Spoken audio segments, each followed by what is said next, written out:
Hello,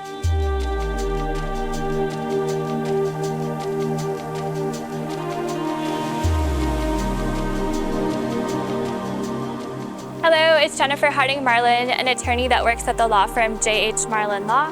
So this video is going to talk about visiting Saint Kitts and Nevis for the first time and the factors to consider when you want to come and visit Saint Kitts and Nevis. It's an absolutely beautiful country, 100% worth visiting in your lifetime. Prior to coming, you may want to consider transportation and your arrival, so how you're going to get here.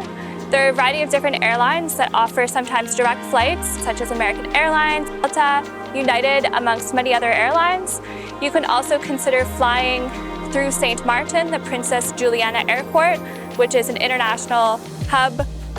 And then you would want to fill out the immigration form on the St. Kitts official tourism website, and this can facilitate your arrival. So when you arrive, when you go through customs, it's a very quick process if you've already completed the online form. And then you want to determine whether or not you want to arrive directly in St. Kitts or directly in Nevis. If you do arrive in St. Kitts and you will be staying in Nevis, then there are different ways that you can get to Nevis, either through the water taxi, which is the quickest route. There's also a sea bridge where you can take a car over between St. Kitts and Nevis. And then there's a ferry in town, and they have typically regular schedules, and you can reach your accommodation in Nevis. And then something else you may want to consider is your accommodation and the length of stay. Do you want to spend 1 week in St. Kitts and then 1 week in Nevis? Or do you want to spend all your time on one island? Do you want to rent a place through Airbnb or VRBO? Or do you want to stay in a luxury resort, such as the one where I'm sitting here? Private homes and villas, as well as condos. And so determining which island you want to stay on and for how long is another factor you may want to consider.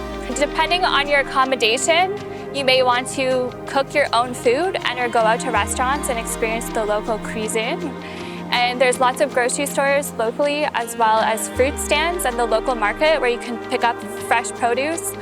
And as well, you can choose to go out to different restaurants in both St. Kitts and in Nevis. Just so many different options. As well, a lot of the restaurants will have live music and locations will have live music, and you don't want to miss the live music in St. Kitts and Nevis. There's so many talented musicians. There's always different events and parties going on.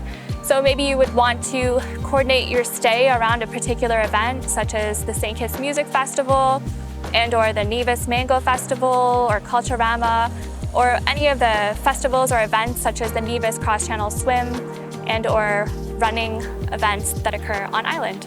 Other things you may want to consider when you're here is activities to do, things to do, what to see, and how you're going to spend your time. Do you want to relax on the beach for most of it?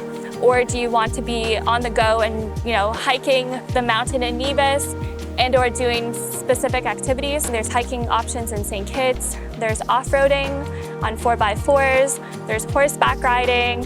There's tennis. There's golf. There's yoga. There's scuba diving and fishing. And just so many activities. If you're into arts, there's different boutiques. There's historical sites like Brimstone Hill that you may want to consider visiting.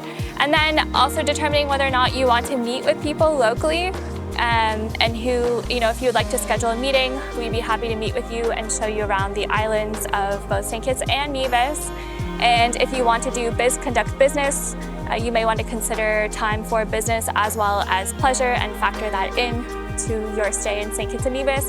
It's one of my favorite countries in the world. I absolutely love St. Kitts and Nevis and highly recommend that you come to visit.